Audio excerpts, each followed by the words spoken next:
야당의 장애투쟁 2차, 3차 이어질까? 그러니까 지난 주말이 1차죠. 민심은 확인. 근데 이재명 방탄 이렇게 또 역공이 들어오는 건 또 부담이다. 뭐 항상 민주당 이 두 가지가 뭐 교차돼 있는 상황이다 합니다.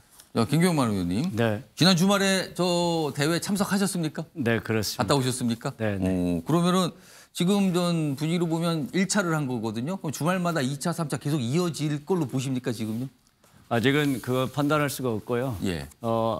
말씀드렸다시피 지난 주말 저도 30만 인파 중에 한 사람이었고 예. 그 속에서 국민의 성남 민심을 확인할 수가 있었는데요. 예. 이번에 민주당의 장애투쟁 세 가지 이유입니다.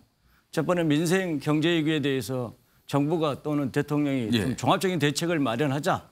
두 번째는 이 김건희 여사 도이치모터스 주가 예. 조작에 대해서 성역 없는 수사가 이루어져야 될 거 아니냐. 그다음 세 번째는 12구 이태원 참사 100일째 됐습니다. 예. 뭔가 좀 이 원인과 책임자 처벌 그리고 어떤 충무제 이런 부분들이 좀 만들어져야 될 거 아니냐 이런 예. 요구사항이었고요.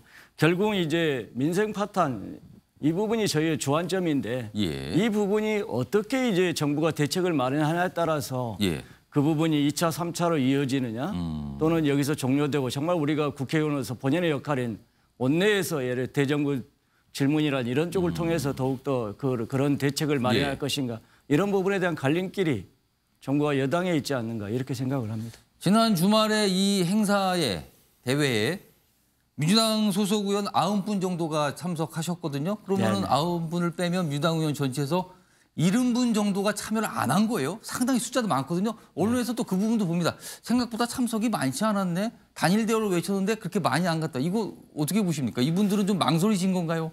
어쨌든 지금의 국가적 위기 상황에서 또 예. 민주당 내에서도 여러 가지 경제와 민생 위기에 대해서는 당대표를 중심으로 해서 단일 대우로 가야 된다. 이 목소리는 분명합니다. 예. 어쨌든 여러 가지 사정에 의해서 못 나올 수도 있고 그러기 때문에 그분들이 장애투쟁에 대해서 생각을 달리한다라고 정의할 수는 없고요. 혹시 참석 안 하신 분들 또 문자 폭탄 받고 이런 거 아닙니까?